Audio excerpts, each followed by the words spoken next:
Paz do Senhor, irmãos e irmãs, sejam bem-vindos a mais um subsídio do CAPED.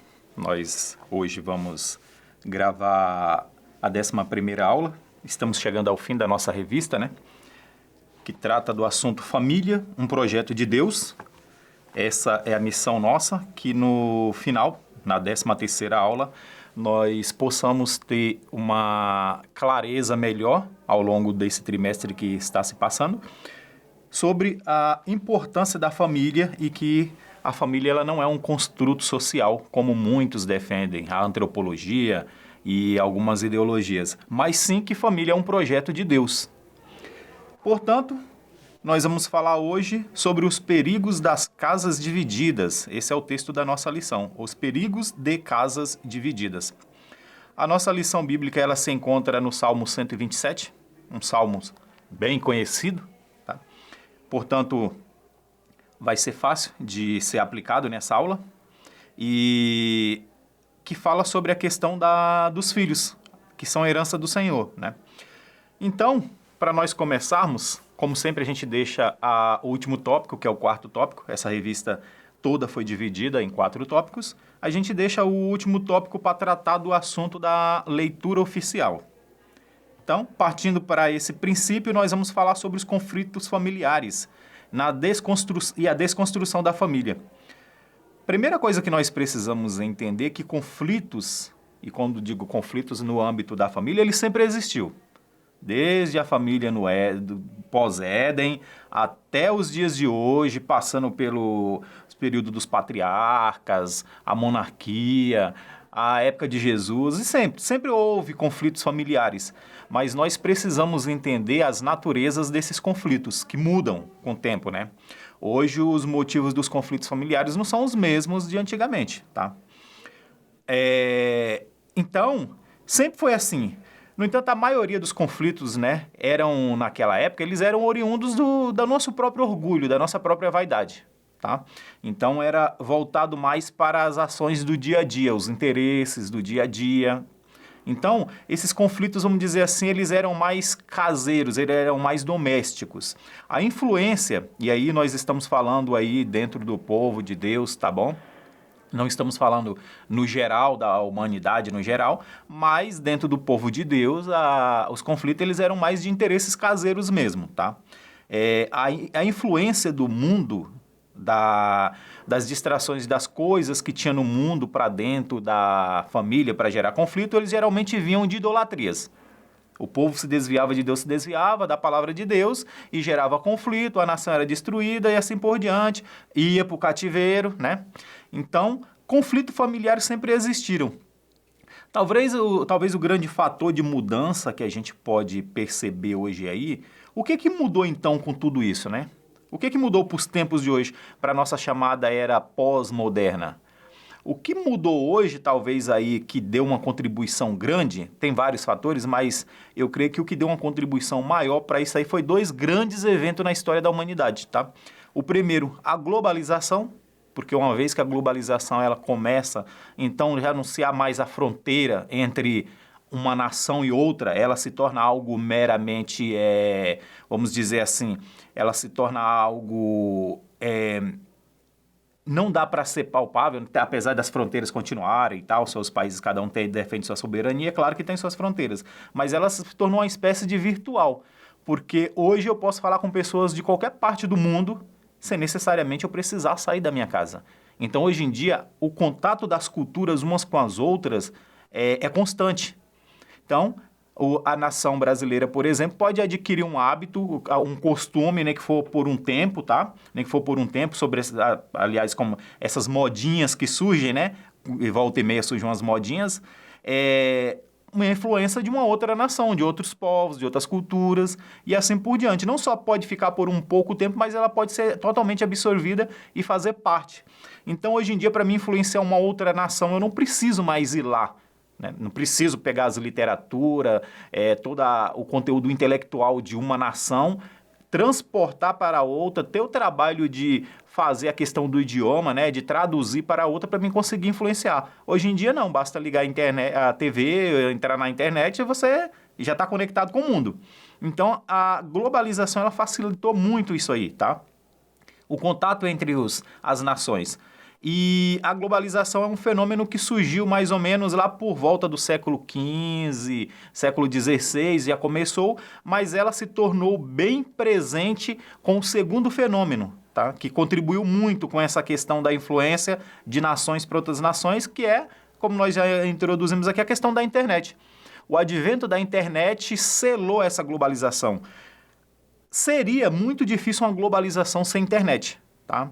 Eu creio que seria até meio que impossível a gente poder dizer que a gente vive num mundo globalizado se não fosse o advento da internet. Mas o advento da internet fez com que isso se selasse. Ou seja, a partir de agora nós somos globalmente um único povo, falando assim, né, em tese. Portanto, essa foi a grande diferença que ocorreu ao longo da história da humanidade e que contribuiu mais para que conflitos ocorressem dentro dos lares. E aí a gente vai falar, por exemplo, a questão das mídias sociais, que logo em seguida surgiu, as mídias sociais. Muitos casos, né, dentro dos lares de desavenças, de a família rachar, né, a rachadura dentro no meio da família, o rompimento, tá, essa cisão, né, essa cisão familiar devido às mídias sociais. Facebook, a gente sabe, separou muito casal, muitos filhos de pais. A televisão tirou a atenção, né? O hábito de se reunir, o hábito de dialogar dentro da família, ele foi abalado através da televisão, por exemplo, depois com a internet, tá? Portanto, tudo frutos da globalização e que, inevitavelmente, na história da humanidade, iria acontecer em determinado momento e nós só tivemos, não sei se é a sorte, mas creio que depende, né, do ponto de vista, nós tivemos a sorte de nascer justamente nesse período em que o mundo se consolidou como globo, né, como uma globalização. E então a gente vê que as influências agora elas não são mais do clã, a influência do vizinho, do clã vizinho, a influência das companhias somente dos amigos.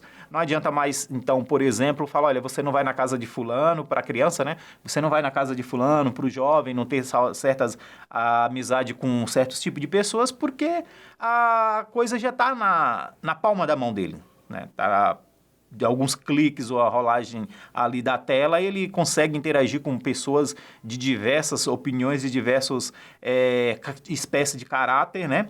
Por assim dizer. Então, a globalização e através dessa selagem, né, desse selo da globalização com a internet, as mídias sociais no geral, a TV no geral, portanto, isso aí fez com que as influências externas elas fossem mais presentes do que as influências internas. Então o problema nosso agora já não é mais o vizinho, porque os vizinhos, primeiro que com a globalização nós paramos de falar com os vizinhos. Os nossos filhos não conversam tantos assim com os vizinhos. Também porque está o tempo todo nas mídias sociais, celular, ninguém olha para a cara nem do pai e da mãe, né? Nem dos irmãos, muito menos para a cara do vizinho. Mas está falando com pessoas do mundo inteiro. Então hoje em dia eu tenho não sei quantos mil amigos. Tenho não, né? É só para explicar aqui que eu não tenho esse hábito. Tenho não sei quantos mil amigos no meu Facebook, mas eu não conheço nenhum pessoalmente.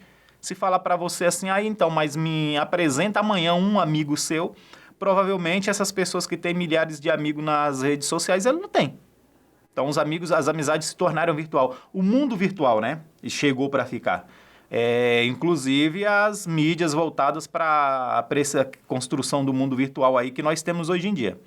Então, os conflitos, eles se tornaram, então, universais, vamos dizer assim. Se até a família moderna esses conflitos eram assim, né? Então, com o advento dessas tecnologias e da globalização, o conflito agora é interno. Até aqui, os valores que regiam a sociedade eram valores cultivados dentro de casa.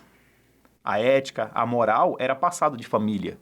A influência era passada de família. O filho queria imitar o pai, que imitou o avô, que imitou o bisavô e assim por diante. Então, era passado os valores, as referências nossas eram todas no convívio familiar, era um amigo, era um parente, eram pessoas ligadas vamos dizer assim, mais ligada mais intimamente, não era virtual. Hoje em dia, com a virtualização, não. Então, os valores são buscados lá fora. E aí, os pais vão ver filhos com posturas e hábitos que não faz parte nem da nossa cultura, faz parte de outras culturas, por exemplo. Aí você fala, da onde saiu isso?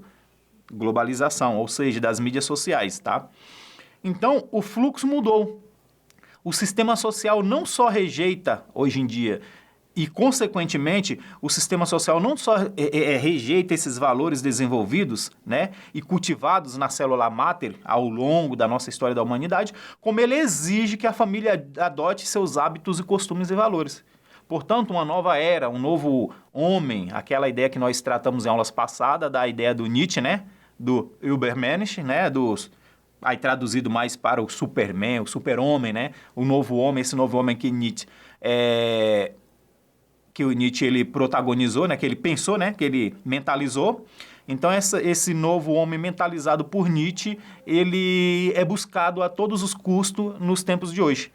Mas o sistema social vigente, ele também é inteligente, né? Ele é inteligente, ele sabe que confrontar diretamente a família, bater de frente com a família, é algo inviável, praticamente. É praticamente inviável você bater de frente com o sistema atual familiar. Então, o sistema familiar é algo... Por quê? Porque o sistema familiar ele é algo complexo. Nós falamos em aulas passadas que é difícil você fazer uma análise, vamos dizer assim, intelectualizada do que é família, o que vem a ser família. Então, o sistema familiar ele é complexo. Ele é tão complexo que ele tem mecanismo de autodefesas que nós mesmos não conhecemos. Automaticamente, esse sistema que foi criado por Deus, por isso o título da nossa revista, que Família é um Projeto de Deus, ele tem uns sistemas de autodefesa e que nós nem sequer conhecemos direito, tá? E vamos falar um pouco mais para isso para o final. Então, esse sistema de autodefesa que as ideologias desconhecem, tá? É como um sistema, vamos dizer assim, é como um sistema imunológico, por exemplo. Um corpo estranho entrando, né, no seu organismo e ali o seu sistema imunológico detecta aquilo ali e ele repele. A família é mais ou menos assim, ele tem esses sistemas de autodefesa. Mas igualmente, como a gente vai falar aí, nesse objeto aí estranho do corpo, né? Então aí vem a grande sacada, tá bom? Porque o que acontece? Do mesmo jeito que a família tem essa espécie de sistema de autodefesa, e aí nós comparamos com o corpo, né? Com o seu próprio sistema de autodefesa, tem formas de burlar o sistema de autodefesa humano, certo? Como todo sistema tem formas de burlar. Então aí veio a grande sacada, né, dessa, vamos dizer assim, aí quando a gente fala nessa questão de sistema de autodefesa, estão falando como uma espécie de, entrando mais para a questão da física nuclear, né, que é a transmutação, portanto, para a gente deixar mais claro aqui, tá? Quando a gente fala de corpos estranhos, sistemas imunológicos, tá? Nós estamos falando aqui mais no sentido de uma física nuclear, que é a transmutação. O que seria uma transmutação? A transmutação é qualquer reação nuclear que transforme um núcleo em outro. Essa foi a grande sacada. Olha, já que a gente não pode bater de frente que existe um sistema de autodefesa, que tal se a gente copiar, entrar não mais como um corpo estranho, mas como um corpo próprio daquele sistema? Que é o que acontece com o sistema imunológico quando ele é enganado, né, por um vírus. Recentemente nós passamos pela Covid, que é isso que faz. Ele se disfarça, né? E depois, uma vez inserida no corpo, ele se multiplica e vai matando as células e assumindo. Ou seja, aquela espécie de parasita, né? Então, aí a gente vai ver, né? Por exemplo, faz com que os próprios membros dos clãs familiares sejam estranhos entre si, portanto, né? Aí ele se coloca, os membros da família nuclear, eles acabam se tornando estranhos entre si. Portanto, os valores dos pais e das mães, dos avós, dos mais velhos não são mais os nossos. Os conflitos começam a acontecer. E aí, o estilo musical é outro, a cultura é pop, é totalmente diferente, exploração das mídias é diferente, cinema, controle das mídias jornalísticas, teatro, reconstrução dos mitos heróicos, que é uma coisa que está muito em voga hoje na sociedade brasileira, falando de sociedade, vamos colocar a nossa, né? A sociedade brasileira é a desconstrução dos mitos, tá? Das lendas. Por exemplo, a gente vê aí na questão dos mitos das princesas, que construíram e fez o imaginário dos mais velhos, hoje em dia está sendo desconstruído, dando uma nova roupagem.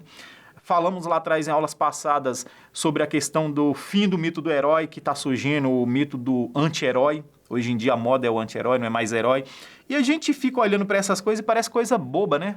Parece coisa boba, simples e que não influencia. Só que, no entanto, nós não percebemos que nós vivemos em um... Quando nós vamos para a palavra de Deus, a palavra de Deus fala que nós vivemos em dois reinos. O reino de Deus e o reino de Satanás. Olha, aqui a gente tem um grande problema, tá?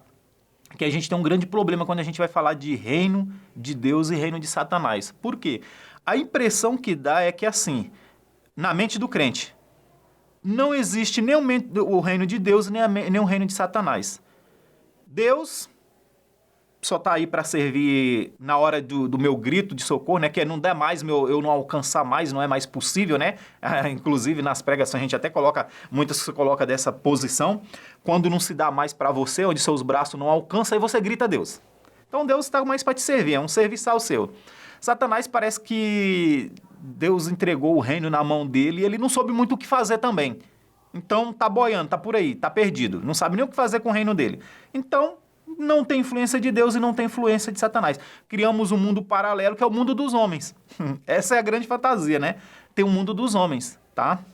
E é claro que isso aí tem um porquê por trás disso aí, né? A gente vai lá atrás, que o homem não era para pecar, não era para viver no pecado, não era para ser finito, não era para morrer, né? Então, tem toda uma questão aí que faz parte desse sistema de autodefesa, né? Então, parece que nem Deus nem Satanás tem nada a ver com nossa vida. Deus, ele só existe naquela janelinha do nosso culto, quando nós estamos dentro da igreja, ou quando estamos em dificuldade. E Satanás, quando uma tragédia bem grande que a gente não consegue explicar, a gente fala, isso é coisa de Satanás, né? Mas passou aquilo ali, parece que nenhum nem outro sabe muito bem o que está fazendo. Mas os homens não, os homens têm controle total do sistema em suas mãos, tá? Então, isso que é das coisas complicadas. Então, nós saímos aqui da questão do tópico 1, da questão do tópico 1, onde nós falamos aqui dos conflitos familiares, que eles sempre existiram e sempre vão existir. Os conflitos modernos, eles são da pós-modernidade, então nós hoje em dia temos novos conflitos, né? E como que ele se instaura dentro do seio da família, é como aquele vírus, né? Como nós exemplificamos aqui, aquele vírus que entra, quando ele vê que ele vai ser confrontado, ele procura transmutar. Então, já não é mais mal, é bom, depende do ponto de vista. É porque você é mais velho, você não entende, eu sou mais novo. Ah, tá, você também não estudou, né? Os mais velhos, né? Você não estudou, você chegou só a segundo grau. Ah, então, eu tenho um nível superior, tenho universidade. E aí por aí vai, tá? E por aí vai. Ou seja, aquele não é mais um corpo estranho no meio da família. Então, ele transmuta para combater os valores, né, do clã, da família. E, por fim, a grande missão nada mais é do que desfazer a família, né? Desvincular a família, causar cisão familiar, tá? E assunto esse que nós vamos falar para a próxima lição também. Então, surgem os conflitos familiares e esses conflitos familiares, eles acabam sendo reflexo aonde? Dentro da igreja, tá? Portanto, toda aquela construção social vinda do mundo, das escolas, as ideias que se adquirem dentro da universidade, tratamos lá atrás, tá? Tratamos lá atrás sobre esses assuntos, da mentalidade que se adquire quando entra na universidade, nas faculdades, né, no geral, principalmente pública, uma grande cilada, tá? Mas, infelizmente, né, faz até aí, não é à toa que se fazem tanto uma defesa dos centros universitários públicos, né, que é excelentes e tudo mais, aquela coisa toda, não é à toa, tá? Então, quando isso acontece, nós vamos ver os conflitos familiares, eles saem da família, os hábitos, portanto, o comportamento, ele sai do âmbito da família restrita ao lar e ele entra para dentro da igreja. E aí a gente vai ver pessoas desrespeitando pastores, desrespeitando seus líderes, egoísmo, inclusive na demonstração do próprio culto, em cima de púlpitos e tudo mais, demonstração de gente egoísta, hedonista, todos os istas aí, né? Egoístas, hedonistas, tá? Então a gente vai ver que muitas das vezes grandes cultos são transformados em palcos, tá? Para as vaidades, em palcos para as vaidades, muitas vezes, tá? Decorrente disso. E da onde que vem essa postura? do âmbito, passou pela família, saiu do mundo, entrou no ambiente familiar, agora, na hora onde eu estiver, isso vai ser representado. E nós, como igreja, como cristão, nós reunimos como igreja. Então, isso é apresentado. Aí vai haver brigas dentro das igrejas. Eu não gosto daquele irmão, eu gosto desse. Não gosto daquele jeito daquele, eu gosto do jeito daquele outro. Pregações, eu sou seletivo quanto às pregações, tá? Então, eu gosto de pregações que, vamos dizer assim, massageiem o meu ego. E aí a gente vai lá para a carta de Paulo a Timóteo. Paulo vai falar para Timóteo que nos últimos tempos os homens fariam, que seguiriam pessoas, criariam líderes conforme a sua própria concupiscência, né? Procuraria pessoas, vamos dizer assim, criaria líderes, né? Não é bem criar líderes, ele criaria um padrão de pessoas, defenderia um estilo conforme a sua própria concupiscência. Então, se eu sou mais daqueles tipo que gosta de teologia da libertação, então eu gosto das pregações dessa área. Se a minha filosofia é mais voltada para a teologia da prosperidade, então eu gosto do pregador que fala sobre isso. Então, a gente vê que a preocupação não é mais o que o texto diz da palavra de Deus, são selecionados textos. Então, na hora de pregar, o pregador ele tem dificuldades, os pregadores de hoje em dia, honestos, claro, né? Os honestos, tá bom? Os honestos têm dificuldades em pregar porque quando ele vai pregar, ele pensa, será que esse texto vai trazer algum constrangimento para tal tipo de público de pessoas? E como dentro da igreja a coisa está um pouco meio desandada, e aí de repente ele está até sabendo de uma certa situação, aquela pregação vai justamente falar sobre aquele assunto, e é aquela mensagem que Deus colocou no coração dele, ele vai relutar para não levar aquela mensagem, porque ele vai achar, olha, vai parecer que é uma indireta que eu estou dando, tá? Vai parecer que é uma indireta, então ele vai relutar para não dar aquela mensagem, e muitos até relutam e levam até ao extremo, até as últimas consequências, muda a sua mensagem e coloca uma mensagem que seja agradável para os ouvintes, porque aquela que Deus colocou no coração dele vai confrontar, porque ele já conhece uma realidade dentro da igreja, do ambiente da igreja. Então a gente vê que isso acaba atrapalhando, inclusive, no culto. E aí a gente vai lá para o povo, por exemplo, para Romanos 12, do 1 e 2, e você chega para a pessoa e pergunta o que é o culto racional, por exemplo, que é uma coisa muito curiosa, né? A gente fala sobre o culto racional que agrada a Deus, e aí você vai lá e pergunta, pede para alguém dar uma explicação satisfatória sobre esse texto. O que seria um culto racional? O que é o culto que agrada a Deus? 99% não vai saber responder e cada um vai dar uma opinião diferente. E como eu gosto sempre de ressaltar, só existe uma verdade. Ou nós dois estamos falando a mesma coisa ou nós dois não estamos de acordo. Então não tem, depende da interpretação, que isso é uma fantasia bem antiga, né, no nosso meio cristão. A tal da interpretação depende da interpretação. Não tem interpretação. Quando você vai explicar literalmente, tá, pedagogicamente um texto, eu e você temos que estar na mesma linha de raciocínio. Tá? Eu posso fazer aplicações diferentes, mas eu não posso ler e explicar que aquele texto está falando de X se ele está falando de Y e vice-versa, né? Então, pergunta, o que é o culto racional? Qual o culto que agrada a Deus? Porque se a gente for perguntar hoje em dia, os cultos são racionais? E esse racional é dentro da Bíblia, não é racionalista. Sempre defendemos isso aqui, tá? Não é racionalista, é racional. O que é um culto racional? O que é um culto que agrada a Deus? Será que os cultos que nós fazemos dentro da igreja estão agradando a Deus? Nós perguntamos para Deus, oramos a Deus, falando, Senhor, o que tu quer hoje que eu faça? Né? Vai ter um evento. Senhor, o que o Senhor quer? Qual o tipo de ministração? Qual é a palavra? Não, aí eu já tenho na minha memória toda uma construção, faço aquele cenário, vou pintar de tal cor, vou colorir de tal cor, vou fazer... Já tem toda uma construção própria. E a pergunta é, isso é para mim ou é para Deus, né? Então, essas questões de conflitos familiares, tanto éticos, morais e comportamental, eles vão para dentro das igrejas. E influencia como a igreja hoje adora a Deus. Infelizmente. Então, partindo daí, nós vamos para o tópico 3, tá? Quando a casa está dividida, tá? E aqui trata de um assunto muito curioso. Da época de Jesus, os seus perseguidores acusavam Jesus de várias coisas, né? Como nós bem sabemos. Quando eles começaram a perseguir Jesus, eles acusavam Jesus de várias coisas. Dentre elas, a maior de todas era que Jesus estava, vamos dizer assim, pervertendo o estilo de vida do povo da sociedade daquela época, do judeu daquela época. E Jesus estava pervertendo, né, subvertendo o estilo de vida daquele povo. Que as ideias de Jesus influenciariam de forma negativa a juventude daquela época. uma vez que a grande, né, uma boa parcela do público que seguia Jesus eram jovens, inclusive os seus apóstolos, né? Então eles falavam que, né, claro, né, isso é uma ideia que eles defendiam, vamos dizer assim, legalista, né? Então que as ideias de Jesus era revolucionária, iria mudar a sociedade judaica da época. Eles não estavam errados, para falar a verdade, né? Eles não estavam errados que ia mudar mesmo e que era revolucionária, isso aí eles não estavam errados. O problema era como eles viam essas coisas, né? Ou seja, Jesus era um arruaceiro na visão daquele povo, né, dos legalistas. Então, Jesus era um arruaceiro. Portanto, ele estava dividindo os judeus.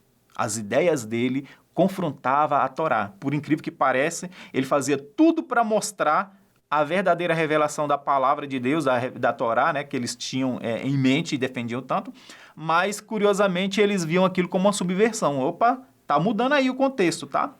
E Jesus vai mostrar para eles que, na verdade, eles não precisavam ser divididos. Que isso aí que é curioso, que eles falam que Jesus estava tentando dividir o povo judeu, né? Secularizar, dividir o povo judeu, destruir a cultura judaica e tudo mais. E Jesus vai mostrar para eles que não, que, na verdade, ele nem sequer precisava fazer isso, tá? Eles já estavam divididos. Quando nós pegamos o livro de Lucas, logo de início, o primeiro capítulo, é claro, a divisão judaica. 2 sacerdotes, sendo que a história dentro da tradição era um só, tinha 2 sacerdotes, e aí é claro que quem estuda um pouco do assunto sabe, né? Por que isso aconteceu? 2 sacerdotes, o sistema de governo não era deles, era romano, helenizado, então a cultura judaica era influenciada pelo estilo de vida romano, pelo estilo helenizado da Grécia, tá? E era um povo totalmente dividido. Aí a gente vai para lá, vai ver dezenas de divisões, como nós já falamos em aula passada, das divisões que existiam no meio daquele povo, tá? Portanto, eles não precisavam ser divididos, eles já estavam divididos. E como povos divididos, internamente, tá? Que é o pior de tudo. Além disso, a própria nação estava dividida entre judeus, samaritanos, que já eram a grande divisão, né? 2 grandes divisões, judeus e samaritanos. E aí a gente sabe que foi Deus que separou lá atrás, após a morte de Salomão e tudo mais. Tudo bem, ok, tá? Não vamos nem entrar nessa questão.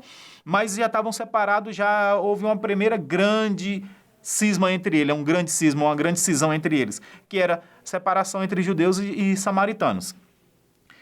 Uma divisão surgiu, que foi há mais aproximadamente 930 anos, né? A gente vai ver lá em 1 Reis, 2 Reis, e João 4, do 1 ao 9 vai tratar desse assunto, com a parábola do bom samaritano, por exemplo, né? Ele vai dar uma ilustrada nisso aí, Jesus. Então, isso, nas cartas do apóstolo Paulo, esta era a principal preocupação de Paulo, por exemplo, né? Era uma das principais preocupações de Paulo, era a divisão que tinha entre eles. E Paulo está o tempo todo tentando resolver essas facções, e a gente vê em todas as cartas que Paulo escreve, a grande maioria é para corrigir esses sentimentos facciosos entre os irmãos, né, da época. Então, na verdade, o povo eles já estavam divididos. Era outro povo, não era mais o povo judeu unido, tá? E aqui me permita uma pergunta, tá? Que eu gostaria de fazer. A quem realmente, quando a gente fala de questão de divisão entre família, por que o sistema hoje em dia eles querem acabar com a família? Por que eles querem dividir a família? Qual a intenção por trás disso aí? A quem realmente, por exemplo, interessa essa agenda, por exemplo, que a gente não... São os detalhes, tá? Dizem que o diabo mora nos detalhes, né? Enfim, a quem interessa essa agenda verdadeira atual que nós vivemos hoje? Ideologias, né? Controle de natalidades, questões econômicas, e que muitas das vezes são aceitas inclusive pelas famílias, né? Principalmente quando se volta para a área financeira, que é, por exemplo, o controle de natalidade, tá? Nessa questão aí, ou seja, no que tange essa questão, de quem realmente interessa? Eu estava lendo o nosso texto aqui da lição oficial que nós vamos entrar, né? E aqui é uma breve introdução para nós entrarmos no 4, falando sobre essa questão de filhos, e hoje em dia o padrão antigamente era uma grande família, de grande família nós viramos 3, 4 pessoas, hoje em dia se uma mulher fala que ela tem 3, 4 filhos, a outra já olha para ela e fala, nossa, você não tem televisão não na sua casa? Cara, olha, você não tem televisão lá não, né? Então assim, parece algo escandaloso, né, ter 4, 5 filhos, Parece que a mulher é degradada, a outra olha para ela como se ela fosse algo, né? Entendeu? Então, assim, o padrão é o quê? É um filho. Tá, legal. Hoje, com a pós-modernidade aí, em voga, né?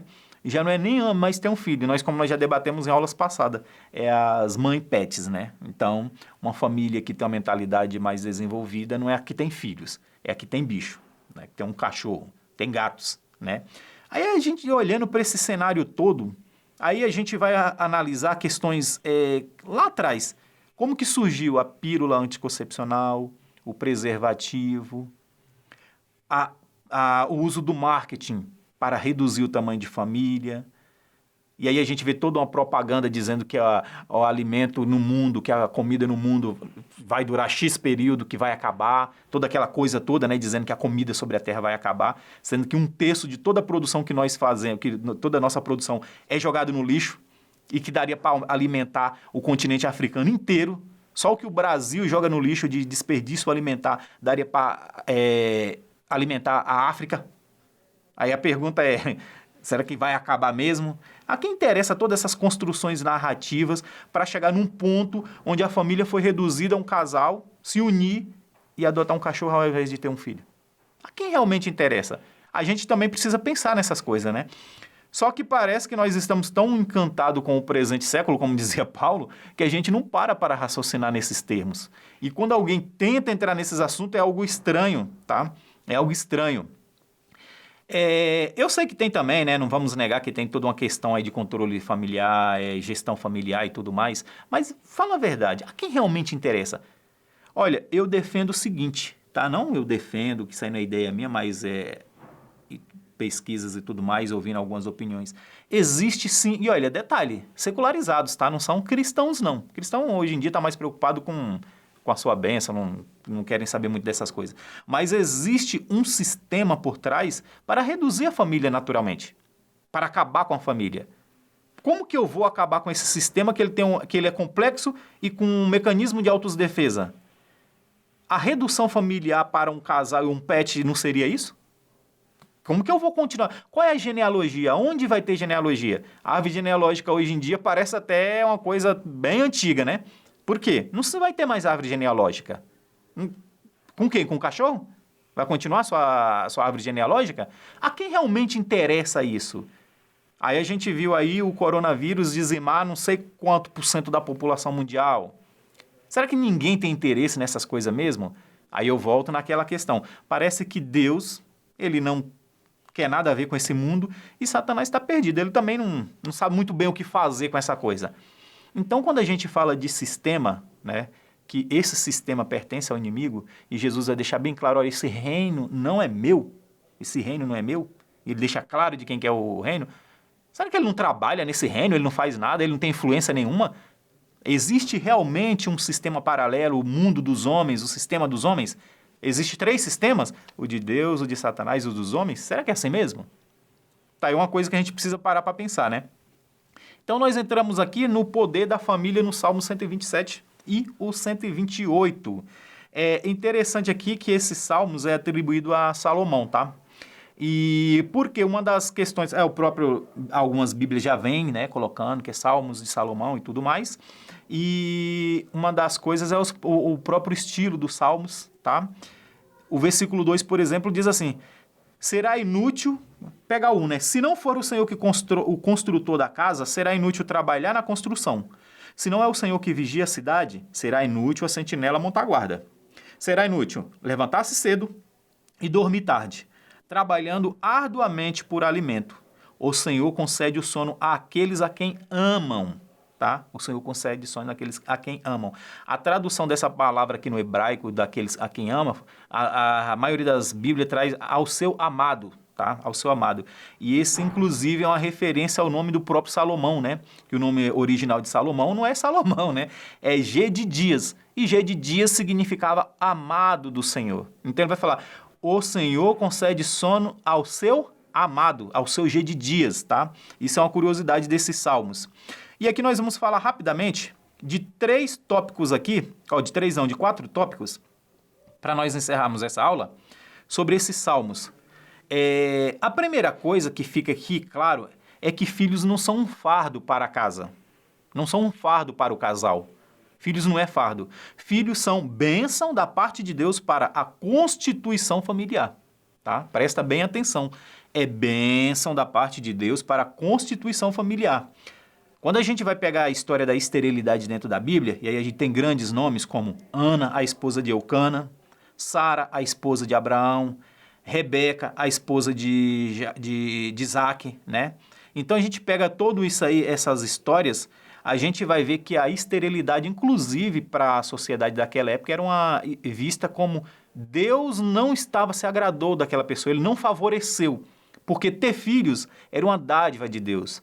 Se a mulher nasceu, né, com a máter fechada, né, não teve filhos, significava que Deus não abençoou essa mulher. Então ela precisava que Deus abençoasse. Então a gente vê aí, por exemplo, Ana, a história de Ana, a história da própria Sara, que é uma grande história, né, que Deus fala que ele abriria a máter dela para que ela pudesse ter filhos.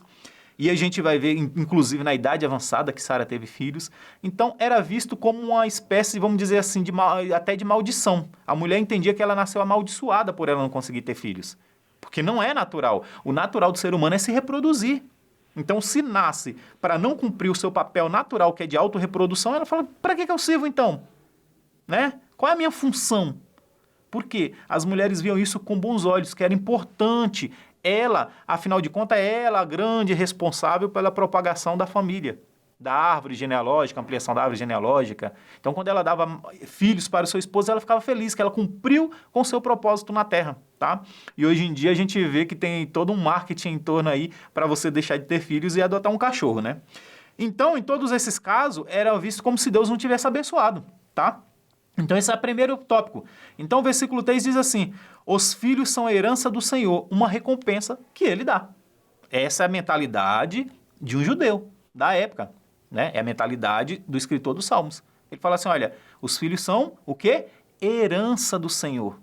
A partir da união do casal, a herança que Deus dá para aquela união, uma vez que o homem cumpriu, que o casal cumpriu com o seu mandato, né, social, cultural, ali está em voga o mandato cultural e social e espiritual, todos os mandatos, se reunido quando um casal se une, ele fala, em resposta Deus dá filhos para eles, tá? Essa é a intenção, em resposta é Deus dá filhos, ele faz com que aquele casal se frutifique. Então, uma recompensa que ele dá, essa é a mentalidade. Segundo tópico, uma família numerosa impressionava os seus vizinhos, tá? Portanto, Deus foi generoso com essa família. Quando alguém via uma família numerosa, a primeira coisa que ele pensava era um pensamento diferente do de hoje. Se hoje em dia não tem televisão, é uma mentalidade atrasada, era o contrário. Naquela época falava, olha, Deus foi generoso com essa família. Que família abençoada, olha o quanto tem de filhos, né? Então era visto como um casal abençoado, tá? Uma família numerosa levava os seus adversários a pensar 2 vezes antes de chutar, por exemplo, a porta do outro, tá? Pensava 2 vezes antes, porque ele sabia que tinha pessoas para se defender ali dentro. Ou seja, o clã era um clã fortalecido. Era vamos dizer assim, uma espécie de poder bélico dentro do seio familiar.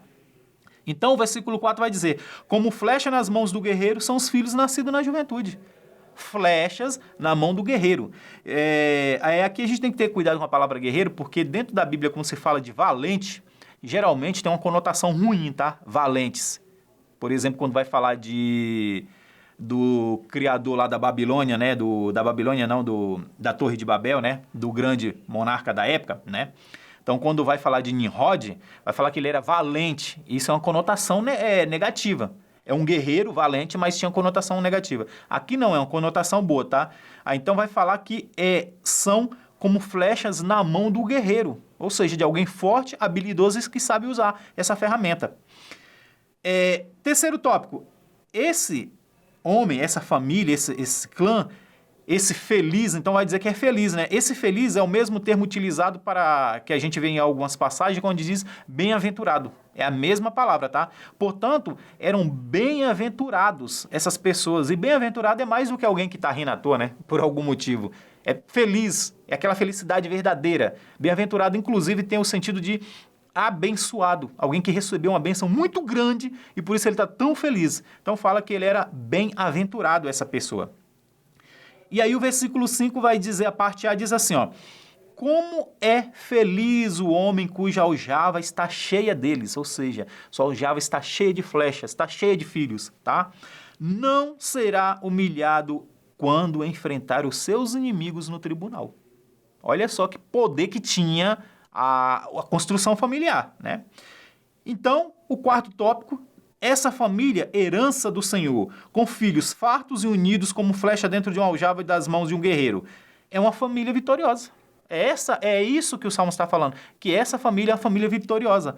Portanto, o versículo 5 diz assim, não será humilhado quando enfrentar os seus inimigos no tribunal.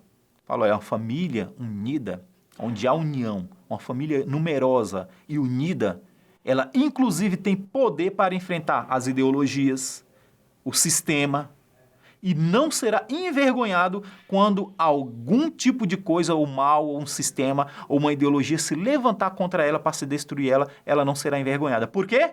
Porque esse sistema, ele, uma vez que ele tem sistema ele é munido de subsistemas de autodefesa, ele é um sistema grande e agora ele se defende, portanto. Então, quanto mais potência, maior a força, certo? Quanto mais potência, maior a força. Talvez isso explica por que as famílias hoje em dia estão sendo vencidas tão facilmente. A palavra de Deus já disse, é melhor ser 2 do que 1. Se um caiu, outro levanta. Será que não é melhor ser 4 do que 3, por exemplo?